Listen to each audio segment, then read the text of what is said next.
माघ महीने में शुक्ल पक्ष की एकादशी को जया एकादशी कहते हैं, जो इस साल जया एकादशी व्रत 20 फरवरी मंगलवार के दिन आ रहा है। जया एकादशी बहुत ही पुण्यदायी एकादशी मानी जाती है। इस एकादशी का व्रत करने से सभी तरह के पापों से मुक्ति मिल जाती है। शास्त्रों के अनुसार इस एकादशी का व्रत करने से मनुष्य को भूत प्रेत पिशाच से मुक्ति मिल जाती है। मान्यताओं के अनुसार जो कोई भक्त जया एकादशी व्रत का पालन सच्ची श्रद्धा के साथ करता है, उसे पुण्य की प्राप्ति होती है।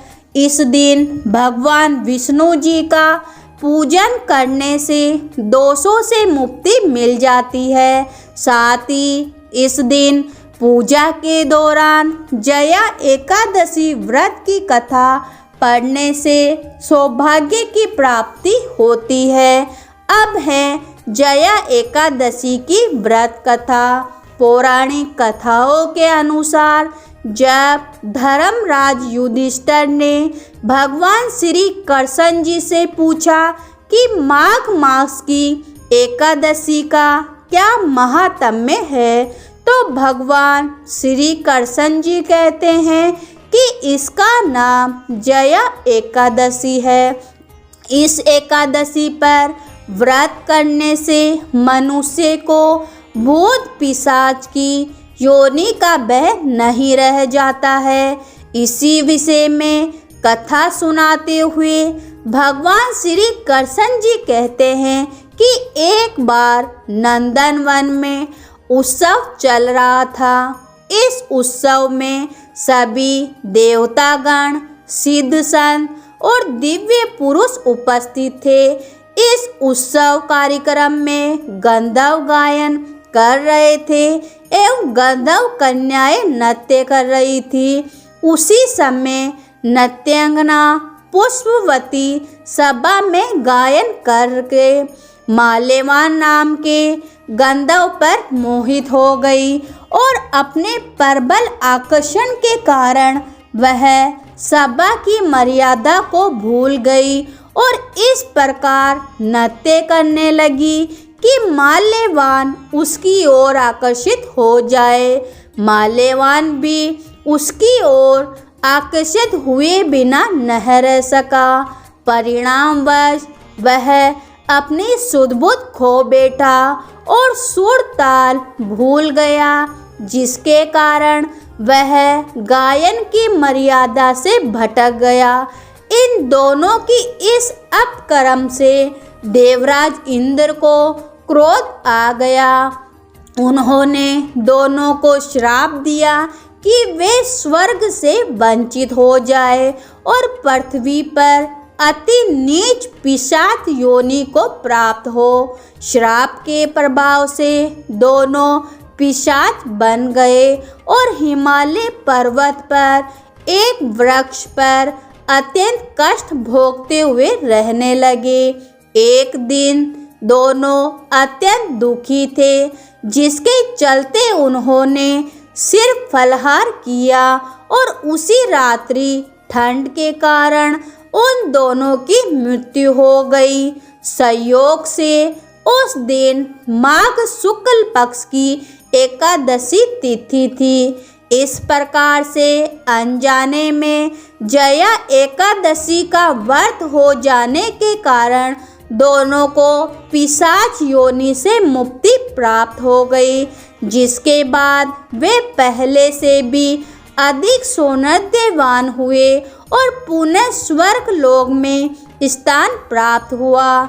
देवराज इंद्र दोनों को देखकर आश्चर्यचकित हो गए। तब उन्होंने पूछा कि वे श्राप से कैसे मुक्त हुए, जिस पर गंधर्व ने बताया कि यह भगवान विष्णु जी की जया एकादशी व्रत का प्रभाव है। जो कोई मनुष्य जया एकादशी का व्रत करता है, उसकी सारी मनोकामनाएं पूरी होती है तो प्रेम से बोलिए भगवान विष्णु जी की जय हो। गणेश जी भगवान की कहानी लेकर आए हैं, तो प्रेम से बोलिए गणेश जी भगवान की जय हो। एक समय की बात है, एक गांव में एक दादी और पोती रहा करती थी, जिन्होंने गणेश जी भगवान की कहानी सुनने का नियम बना रखा था। वह एक कलश में पानी भरकर और फूल रखकर कहानी सुना करती थी, पूजा पाठ किया करती थी और गणेश जी भगवान के नाम का अर्घ दिया करती थी। कुछ समय के बाद पोती का विवाह हो गया। जब वह ससुराल जाने लगी तब दादी ने उसे सिर्फ एक कलश में पानी भरकर दिया और कहा कि गणेश जी भगवान की कहानी का नियम कभी मत छोड़ना। पोती विदा होकर ससुराल जाने लगी और चलते चलते यही सोच रही थी कि ससुराल में सब पूछेंगे बहू क्या लेकर आई है, मैं क्या जवाब दूंगी। दादी ने तो मुझे कुछ भी नहीं दिया, बस यह पानी का कलश भरकर दिया है, ऊपर फूल रख कर दिया है। वह इसी चिंता में घबराई हुई आगे चलती जा रही थी। गणेश जी महाराज ने सोचा कि यह लड़की बहुत परेशान है, मुझे इसके संकट को मिटाना ही होगा। इसने हमेशा मेरी पूजा पाठ की है, मुझे सच्चे मन से ध्याया है। रास्ते में पोती ने गणेश जी भगवान की कहानी कही और सुनी, फिर अर्घ दिया। जैसे ही उसने अर्घ दिया वहां हीरे मोतियों का कुंड भर गया। हीरे मोतियों से भरे हुए कुंड को देखकर पोती बहुत प्रसन्न हो गई। फिर वह खुशी खुशी खूब पहन ओढ़कर ससुराल पहुंचती है। वहां उसके सास ससुर जी ने कहा कि आज हमारी बहू तो बहुत बड़े घर से आई है, बहुत सारा धन लेकर आई है। तुम ऐसा करो, पड़ोस के घर से मूंग और चावल लाकर बहू के लिए भोजन बनाओ। जब उसकी सास मूंग चावल बनाने लगी तो बहू ने कहा, सासू जी आप यह मूंग की दाल और चावल मेरे कलश के जल से बनाओ। सास ने अपनी बहू की बात को मानकर कलश के जल से चावल और दाल बनाई। तभी चमत्कार हुआ, उनकी पूरी रसोई अनाज और तरह तरह के भोजन से भर गई। यह देखकर सास बहुत खुश हो गई। उसने अपनी बहू से कहा, बहू आओ भोजन कर लो। तब बहू ने कहा, अभी घर में किसी ने भी भोजन नहीं किया है, तो मैं कैसे भोजन कर लूं, और मेरा तो गणेश जी भगवान की कहानी कहने का नियम है। सास ने कहा, बहू तुम कहानी कहो, मैं कहानी सुनूंगी। फिर बहू ने एक कलश में जल भरकर और फूल रखकर गणेश जी भगवान की कहानी कही और घर के सभी सदस्यों ने गणेश जी भगवान की कहानी सुनी। गणेश जी भगवान की कृपा से उनके घर में अन्न धन के भंडार भर गए। यह सब देखकर सास और भी अधिक प्रसन्न हो गई। फिर वह खुशी खुशी अपने पूरे मोहल्ले में गणेश जी भगवान का प्रसाद बांटने लगी।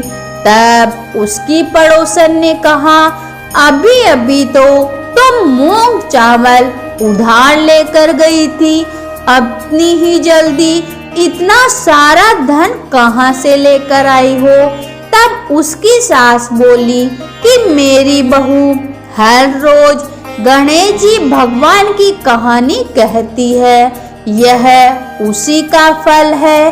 सास की बात सुनकर पड़ोसन को बड़ी हैरानी हुई और उसने कहा, मैं भी गणेश जी भगवान की कहानी आज से सुना करूंगी।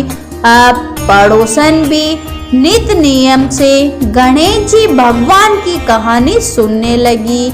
गणेश जी भगवान की कृपा से उनके घर भी अन्न धन का भंडार भर गया। हे गणेश जी महाराज, जैसा आपने उस पोती को सुख दिया, उसके ससुराल में उसका मान बढ़ाया, वैसे अपने सभी भक्तों पर कृपा बनाए रखना, उनकी सारी मनोकामनाएं पूरी करना। तो प्रेम से बोलिए गणेश जी भगवान की जय हो।